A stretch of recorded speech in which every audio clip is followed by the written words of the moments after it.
Hello, hello. Hi, guys. Welcome back. All right. So let's jump on into this, shall we? We're going to do another specific message. By the way, I'm sorry I missed you guys last night. I wasn't able to pop back on last night as I had intended to in the first part of the day, but sometimes that happens. Anyway, that's all right because I woke up with this. It actually woke me up out of a dream that somebody kept looking at the clock, looking at the watch, looking at, and it was like looking here, looking there. I don't know if somebody was trying to put something in sync or if they were, there was definitely like a heightened tempo of like a little bit of like anxiousness surrounding it, but I don't know if someone's down to the wire or they're paying attention, but I kept seeing somebody looking at the watch, but it was only the watch face that I was seeing, and then a wall clock and a watch face and a wall clock, and kind of going back and forth. So I don't know if this is going to be a story of somebody who's like at work and they're counting down the minutes before they leave work, or if there's something about a date, a time, a scheduled appointment, something like that, where it's like I can't be late, or oh, that should have arrived right about now. I should be hearing from them, and like I'm sure that it got there. I wonder when I'm going to hear from them, kind of thing. Hi everyone. Hey, EM, Kins, and Monica. Thanks so much for being here. We start with the King of Wands, moving to a Five of Swords. Hold on. Normally, we wouldn't have a real salty King of Wands. And for some reason, I don't think it is him who's salty. I think that this could be a storyline that's going to be about masculines, that we may have somebody who's sitting there kind of in a position of power, and somebody else is either mad at them, jealous of them. They could be hearing about it through like a fellow individual, because this is just the bearer of the message. This is not the person who's either having beef or conflict with the king. This is like a friend or something who's delivering the message, right? But it almost feels like this could be a message is coming in from a great distance. Maybe that's what it's about, the clock or the timing. Maybe one person lives in a different area from some other location, and they're like, okay, I sent that. I know it's not daytime yet where they are. So, I'll wait and see what's the reaction. But it's like they're going to hear the reaction through a third party, and it might not be a good reaction. It might be like, oh, they're big pissed. But this feels like we have three people anyway on this card, right? One person is there in the background, who it doesn't look angry, it just kind of looks forlorn. But this is normally a card of high conflict. Five of Swords is ugly, but interestingly enough, the one who's sending the message to the King of Wands, like the feedback, they're not the one who's pissed. It's more like conveying a message. Okay, so it feels like we're playing the telephone game, right? Queen of Cups. She's in the upright as well, which, okay, let me backtrack for just a second here. This is starting to look like, I'm not going to say that our King of Wands is lazy in any way, shape, or form, but kicking it, sitting there, relaxing.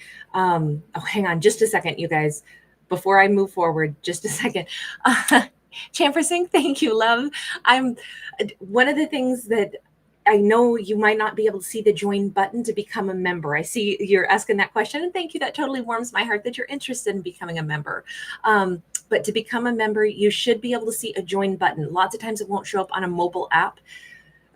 Specifically, it seems like there's more problems with that with iPhone. So if you're on an Android, you'll probably see the join button. If you're on a laptop or a desktop computer, you'll also be able to see it, but it's probably an issue with your device right now. But if you click on any of my videos, you should see, like right over by the little buttons that say subscribe or join, you should see both of those options. So if you're not, it's probably a device issue. Anyway, you guys, I'm sorry, but that's such a, you're so sweet. Thank you for asking. Okay, let's dive back into the story. Okay, so what I was about to say about this King of Wands is that I'm not saying he's lazy or anything, but he does seem to be a little bit self-possessed, which we would expect a king to be. He may have a real love for like graphic tees. He could be very like astronomy, astrologically minded, or scientific minded. You notice he's got a big old planet here on his shirt. He could be somebody that has I just said it's a planet. That's actually a lion. Do you know I saw that as Saturn, honestly.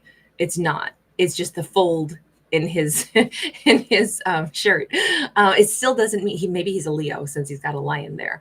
The look of the lion's mane also just makes me think of somebody that maybe likes, I associate that a lot with the Rastafarian music. So that could be something else that he really enjoys. But or like maybe this is like a band T-shirt, or maybe this is I don't know. My first impression is astronomy and astrologically and scientific minded, though somebody who like maybe nerds out. By the way, no disrespect, super big nerd over here. That's probably why I saw a planet before seeing an animal, because that's what my eyes are primed for. But he could be a Leo. I mean, he is, after all, King of Wands. Makes sense. Why my brain didn't go there first, who knows? But there's an energy of him sending a message in nightfall. Now, he could have dark hair, doesn't have to be. He could have like a favorite chair. He could be a bit of a creature of habit. He has like, he gets in the zone. He has like a way that he unwinds. He has a way that he thinks about what he needs to do, and he says it with love, even if it's not going to be well received. Whatever communication, and this was definitely about communication because we got swords. Whatever communication he sent, he's expecting feedback. He's expecting, and I'm picturing he could be somebody who like, this is him making a decision about business, but he has like a team around him, or somebody that like is like a buffer zone, or like maybe this is his agent or somebody who's like, you're going to get flack for this. It's like, yeah, I know, but I still have to say my piece. Whomever, this could also be like a lawyer or somebody who's, like works in a capacity where it's like, okay, we'll send this on your behalf, but just know I'm going to be receiving mail about this one. It feels like he's got somebody who is, part friend, part like advisor to him. So even if he's making decisions, he doesn't make them alone necessarily, right? He has some like, I don't even want to call this person a buffer zone, but this could be somebody who's got, like he might make heart-centered decisions, but this is the person who has the intellectual knowledge, especially if we're talking about something like legalities. This could be his lawyer, this could be his advisor, this could be his agent, this could be somebody who is saying, okay, you can do it, but just know we're going to have to deal with the fallout. That's how this comes across. Now, here's the thing. And they could be in like someplace tropical. My first thought is like Barbados or Cayman Islands or something. It's just the sea. It's a little bit stormy here, but it still feels like it would be tropical. It's just kind of a churned up ocean right now. So he could be whomever his advisor is. It could be somebody, I mean, maybe this is somebody who manages his money or something. But it's like in a different location than where the King of Wands is. So we have like distance happening.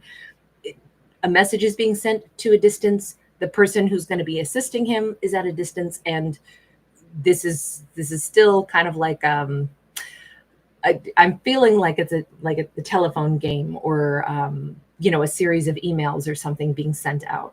Now, this actually is for a good purpose, though. Whatever he's making a warm-hearted decision on, it is about her. It is, and I think she's going to be delighted to hear whatever this message is. So somebody's not going to be happy, somebody else is. I don't know if this is about moving, if this is about granting her something, if this is about a romantic pursuit, but she's going to be delighted to hear this message. Interestingly enough, she may be in some tropical place, or she lives someplace near the water. She could be into yoga. She could be somebody who's got kind of a free spirit to her, has a strong belief in the flow of the universe. Things will work out for me. Now, I don't know that she knows that this message is coming. In fact, it looks like she's busy doing other stuff. She might be celebrating, having a really good day. She's probably going to have an even better day when this message comes in. And the reason I say it is because he's sending something heartfelt. She is a very receptive, warm-hearted energy. And somewhere in between, we got one other person who's going to be big pissed. So I'm thinking that this is a kind of a complex story. That's just what we got right now. Julie, my pleasure, love. We got an 8 of Cups. She's single, solo, just kind of doing her own thing wherever in the world she is. Her nights and days are probably spent alone, but she loves her life. This is somebody who is really over an ex.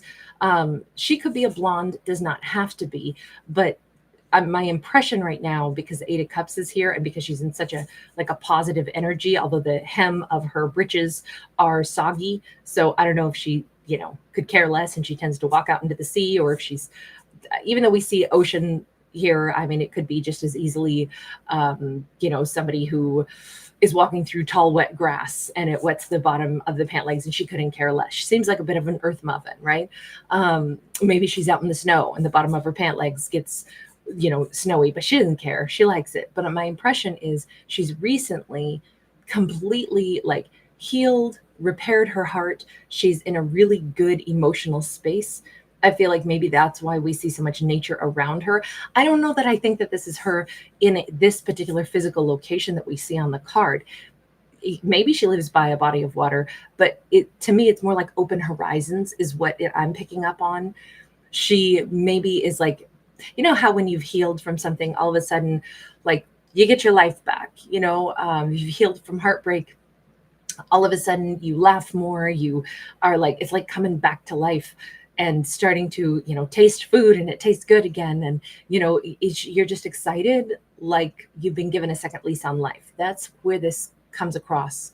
She's gotten over some kind of either maybe illness, maybe, you know, sorrow, maybe her heart has repaired. We definitely see her emotionally stable, but single and very ready to like know that my horizons are wide open. I don't know what happens next, but oh, this can be delightful. So this King of Wands has made some kind of a decision about her.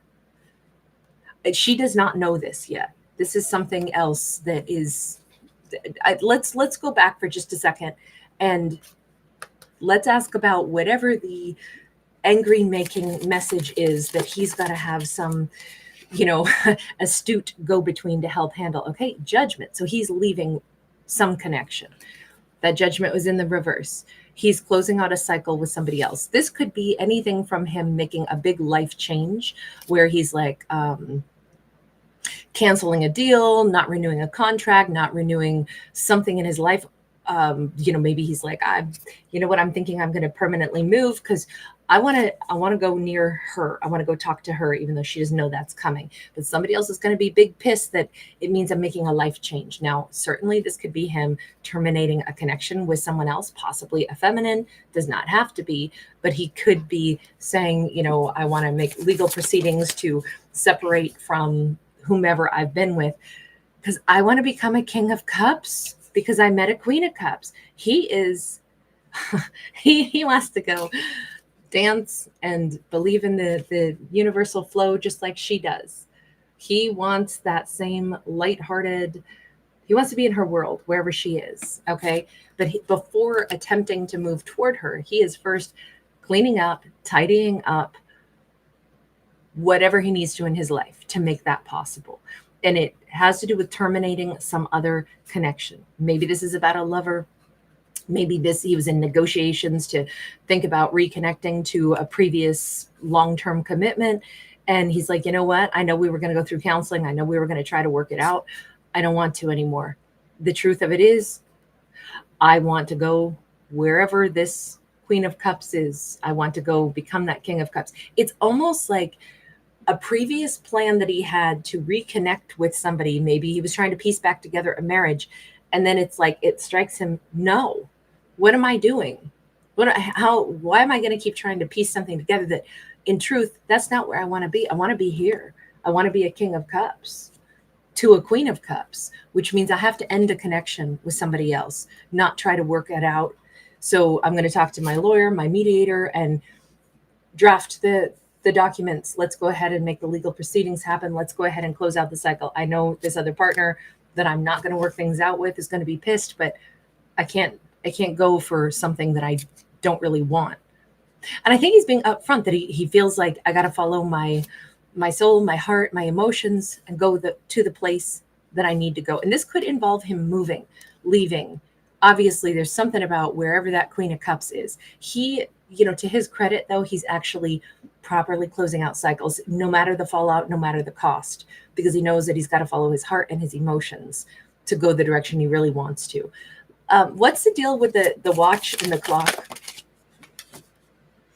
King of Swords. It has to do with like now is the time. Maybe he's aware that, you know, this is the year of the snake, so it's a year for transformation anyway. But there's also, you know, an awareness of our own mortality. How many years do we have? How much, you know, I mean, we're granted quite a few years, right? We humans have a pretty amazingly long lifespan, but that still doesn't mean we should like squander it. Make a decision when you know what your choice is. He knows who he wants to be. He knows where he wants to be. And he knows he doesn't want to try to reconcile with somebody. So why bother? Why pretend that I'm going to reconcile or feel pressured into it when that's not where I want to be? This is him making a decision. And here's that arrow again. And here's his guide that's like grabbing at his arm saying, you know what you want. You've seen it from a higher perspective. You don't want like crisscrossed lines and unfinished business and a never-ending cycle that prevents you from actually ever moving forward to the next chapter of your life that you really want to explore. So go ahead and call it. You know, there's a time to just call it.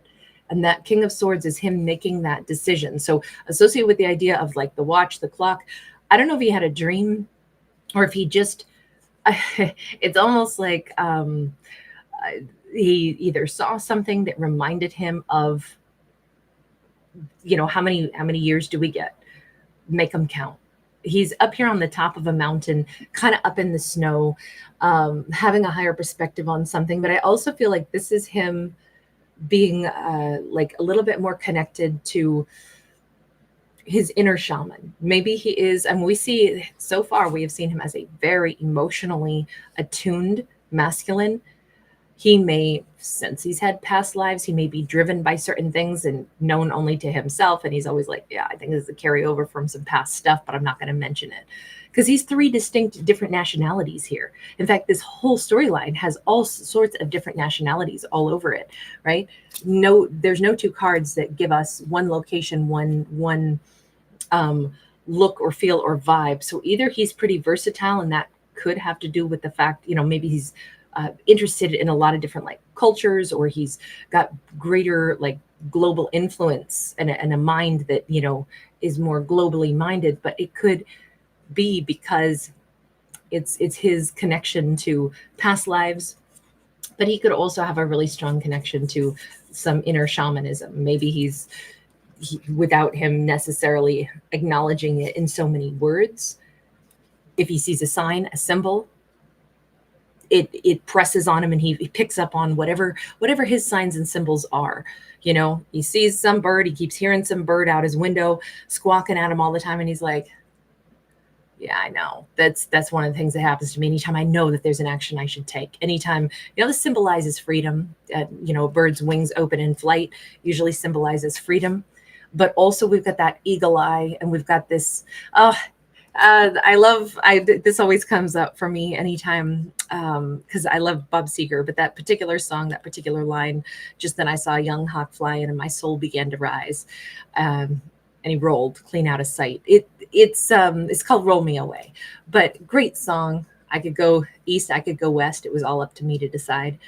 Great lyrics, great song. It has, like, the whole song has a sense of freedom to it, and making kind of impulsive decisions, but decisions that come from the heart. So it's not just somebody who's like, oh, I don't know what I'm going to do. It's not like a spaz moment of randomness. It's like, I have to hear my heart, and my heart screams like a freaking hawk inside me. And then I know I have to go ahead and do this. I feel like that's associated to that sense of, I need to do this and I need to do it now. The clock is ticking. So he is making this big decree. He is sending this letter that is most likely going to be, it may not come across very nice. It could just be pretty cold, even though it's not intended to be mean, but it's like itemizing out, like, I'm not going to be reconciling.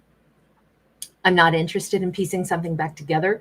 I'm not going to get back together. I keep feeling like it's a marriage. Like it's an ex that he was, you know, in like mediation with to like get things back on track. He doesn't actually want it.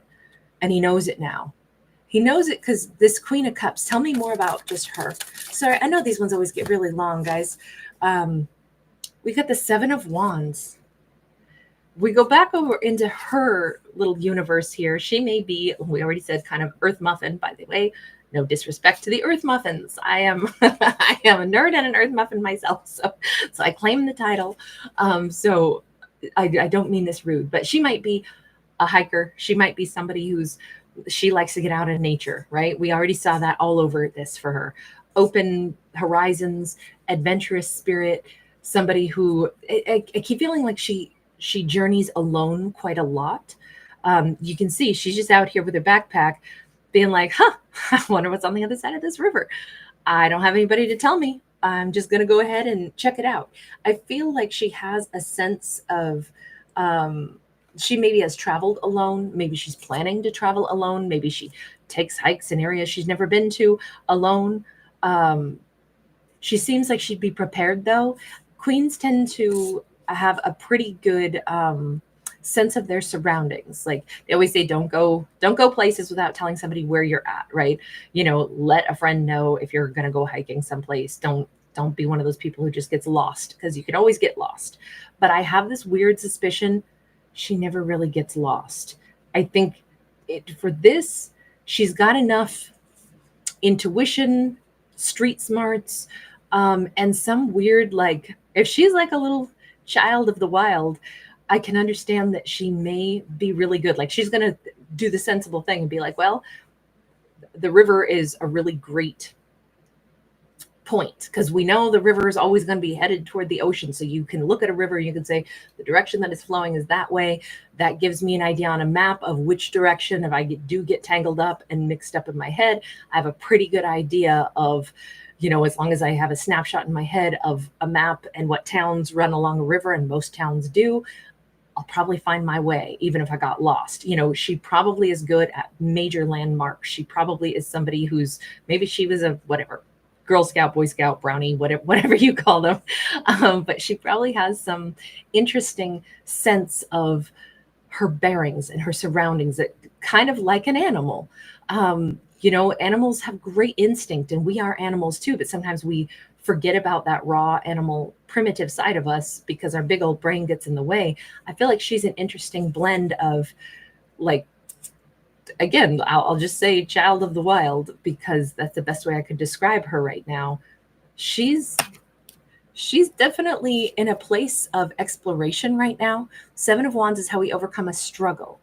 For her, she doesn't look at it as anything as a struggle, but more like the next adventure. I wonder what'll happen next. So she's out there ready to, go traipsing off on some kind of an adventure. But it's interesting that she's looking back over her shoulder. Four of Wands. She may not get a message the day that he perhaps sends it, and that may be because she's away from all electronic devices. She might be out there exploring when some message comes through. But there's a weird spidey sense for her that kind of calls her back in. She may think that she's headed out into the great unknown, figuratively and literally, not having any clue of what comes next, feeling like she feels very, very, very single.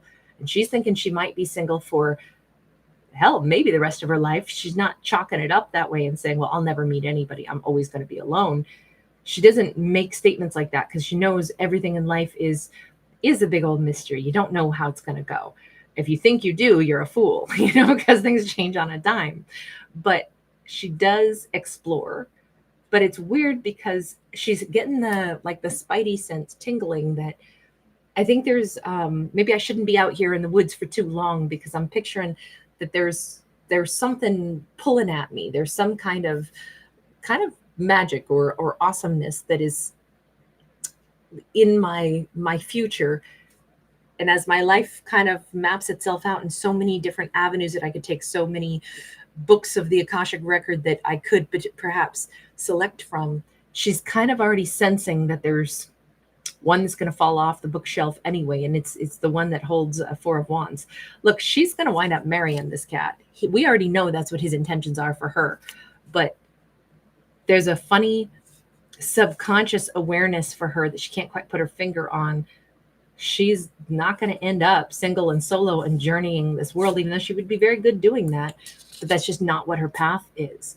Now, of course, it could be if she still chooses that, but he is obviously choosing her, even though I don't know if he's sending a message, starting that dialogue with her, and she's just not going to get it the same day that he sends it, or if this is this path that's going to open for her and she's picking up on it spidey sense wise. But I definitely feel like she's got a flash in her head, and I do feel like this will be just one weird flash, almost like if you hear a crunch in the the trees behind you and go, okay, that sounds like a big animal. I shouldn't probably ignore that. Now that's a sign of like a warning. If you're out in the woods, right, you listen, you pay attention to, the bigger the animal, sometimes the bigger the crunch. You want to be mindful, but in this case, it's like a spiritual crunch that she picks up on. She knows that there's something afoot that she didn't put into play. Something that is like standing over there. Like I keep picturing like the Akashic records, right? And to my loose understanding, and I'm not saying I agree with this, but I do think it's a cool idea. The Akashic records are this concept that everything a human can do, will do, has done, has already been recorded. And it's as if each of those life paths and who we could be, they already exist, and they're in like a gigantic hall of libraries. And all you have to do is just select one of those books and then open it up and be like, this is a life path I'm going to be on. Oh, you know what? I'm sick of this one. Close that book, put it there, and let me pull this one down instead. And you can pick different, books of your own life if you want to change things. And that's kind of what I like about that is it gives this concept, because I'm a big, strong believer in free will, but I've seen people who have changed their lives so dramatically, like you would never dream that once upon a time they did this in this world, in this country, in this capacity. And then you meet them, 35 years later, and it's like, oh my God, it's not even just like change a hairstyle or change where they live. It's like, there's something fundamentally different about everything about their life. And I always feel like that's kind of in my head. I'm like, oh, Akashic record swap. But that's, again, that's just a very loose interpretation. So, but I feel like she's starting to recognize that there is another book, another Akashic record book of her life that is getting knocked off the shelf and flopped open. And it's coming from him wanting to intertwine his world with her. Okay, so let me go ahead and see. I kind of want to change decks, I think, at this point. I can't believe we've used one all this time. Since we're going this route, let's go here. Okay, so let's see.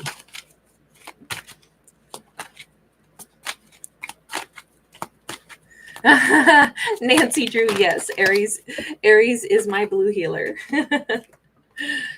Okay, we have the Devil. We have the Princess of Pentacles. We have the Seven of Cups. And I didn't ask a question before opening this up, just because I wanted to get, like, if we were to step back and say, what's the big message in this entire story? The Devil sits here. So we have lusty energy, we have playful energy, we have desire, we also have anger, we have the whole host of raw human emotions, which I would say that explains this storyline in a nutshell, right? We've got somebody who's heart-centered, that King of Wands knows what he wants. He's made a decision. He's in love, in lust, in desire for this feminine. Both of them seem to have like a connection to their more primitive animal instincts, but he's also making a decision that will make somebody else angry, even jealous. So the Devil card does not have to be negative, but it does, at least in my mind, it does kind of like support the idea that there's big emotions involved, like kind of unchecked. Anytime we have unchecked desire, it can become a detriment. It all depends on how we manage it. A flood of sudden emotion, whether it's lust, love, passion, it can be extreme. And really everything in our life and everything on the planet and everything inside of our body is always trying to find homeostasis, right? Even the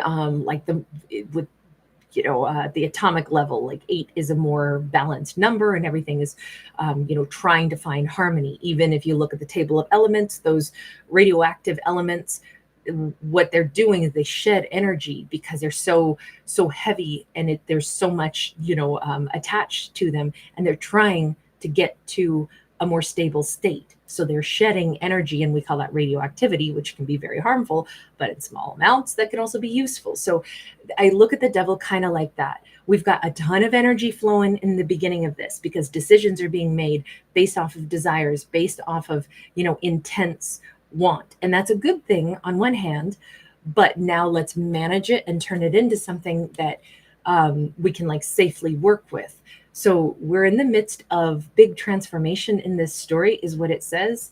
We're taking huge emotion, huge power, huge raw energy in every respect, right? The frustration, the anger, the Five of Swords vibe that's going to come from him making a decision about somebody else and not connecting to them anymore. That's going to be something that has to be dealt with. But this is a chance to gain control of it. It doesn't have to go off the charts. It's nice that we are going to gain control of the situation and all these emotions and start like channeling it in helpful ways. Because we honestly, even if somebody is pissed to receive a message from him that says, I'm not going to be working with you anymore, let's not reconcile, let's go ahead and officially divvy up the house, or let's do something officially, let's make this legally, we're done with each other.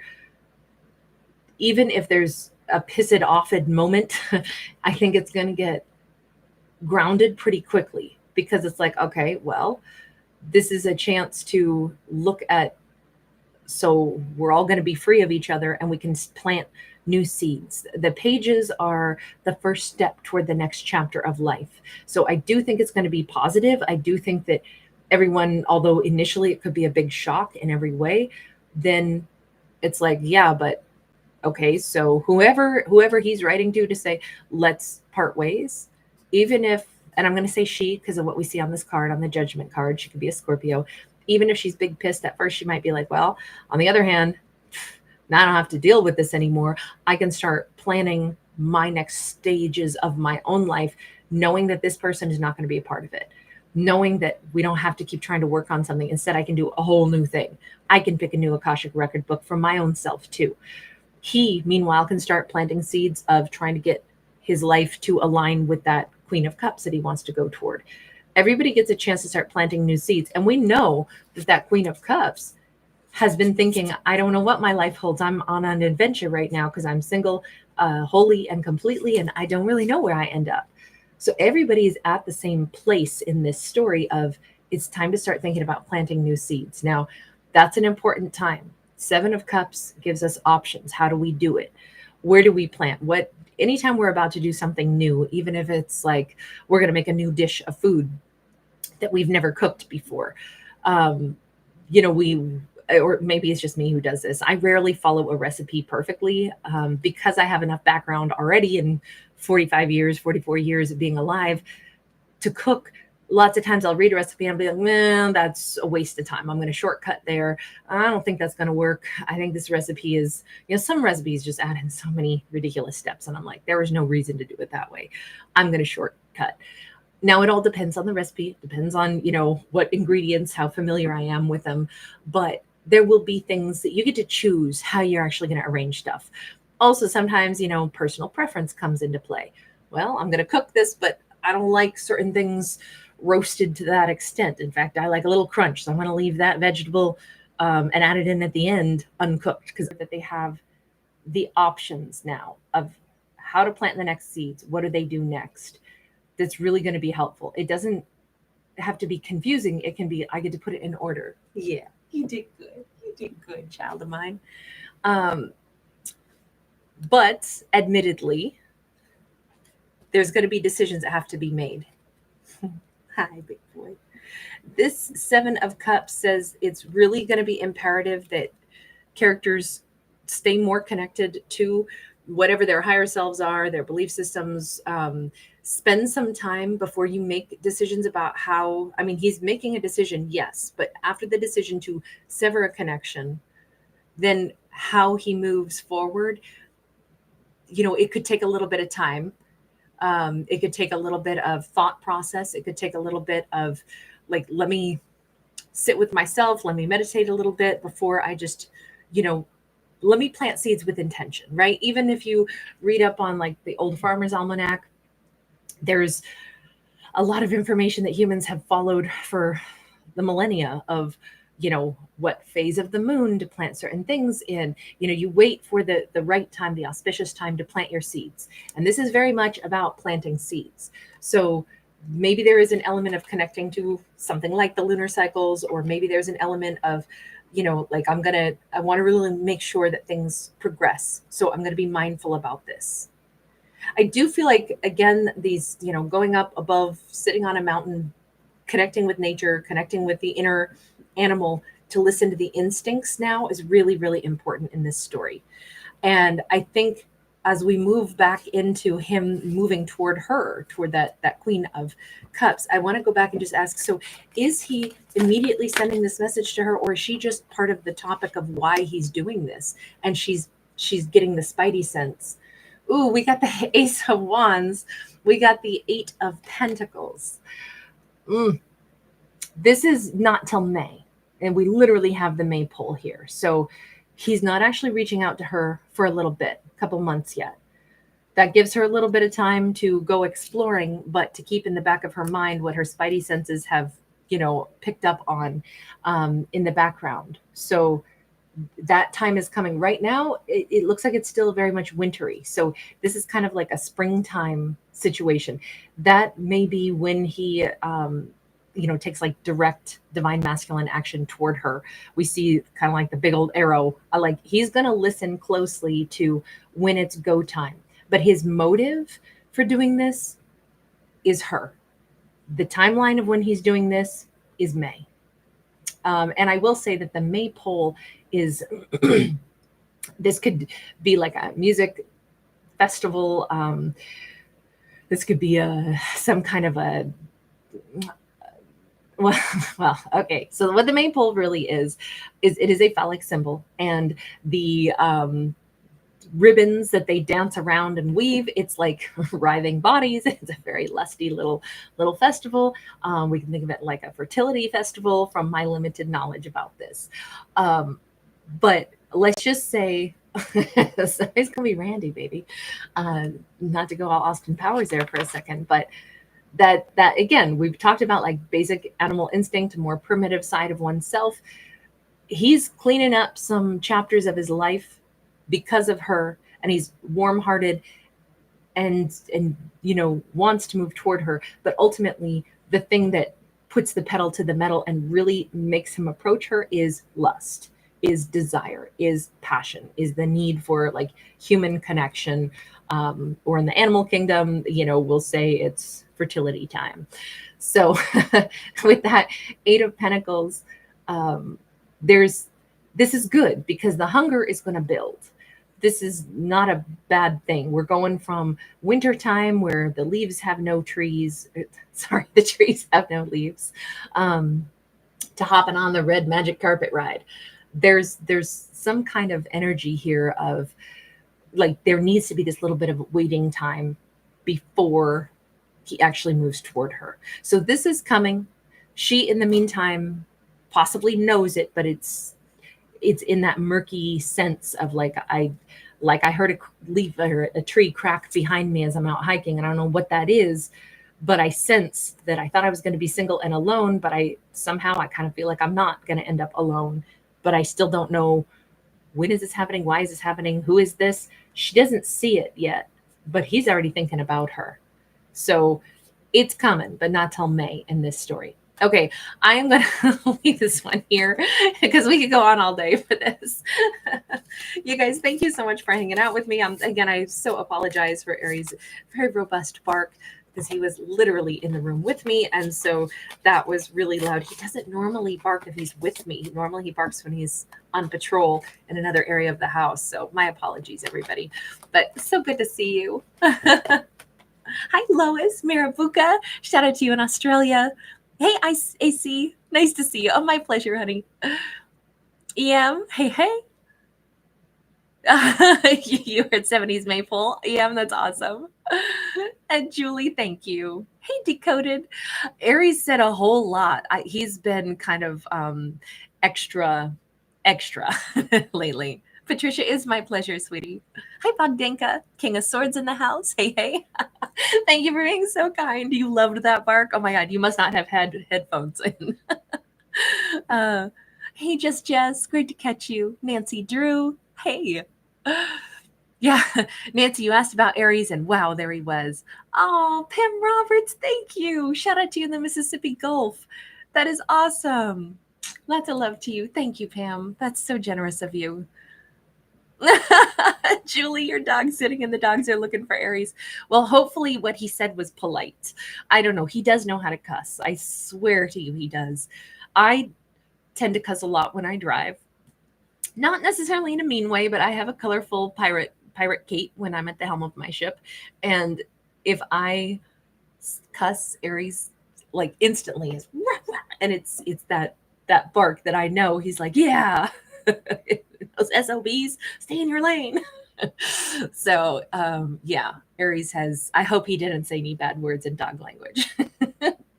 Angelina Davina, thank you, love. Hey, Ground Zero. Yeah. Boom chicka bong bong. I see you. Hi, Ida. Thanks for popping in. Miss So the Peaceful Observer, great to see you. Ah, nice. Are you a comic fan? That's awesome. Hi, Michelle. Oh, excuse me, Michael. Excuse me, Michael Drexler. Great to see you today. Tammy, thank you for being here. Courtney Walsh is in the house. Hey, hey. The Light. Hi, sweetie. Hi, Dawn. Brian Van Winkle. Glad you made it. Hi, Marie. Aries is great. Oh, thank you again, Champer Sink. You're so sweet. Hi, T Baby. Gigi Alexander. Hey, hey. Brele. Shout out to you in SoCal. D Rogers. Hi, honey. Hi, Diana. Thalia Chavez. Thanks again, you guys. EM, Kins, Monica, you guys were the first 3 in the house today. All right, I will see you guys again on the other channel in just a bit, and then I'll do some zodiacs later on tonight. But so great to see you, Melissa J. My pleasure. Thank you. Oh, Pam, you angel. Thank you so much. All right, you guys have a great afternoon. I'll see you on the other channel, and then tonight I'll see you back here again. Jessica, hey. Bye, guys.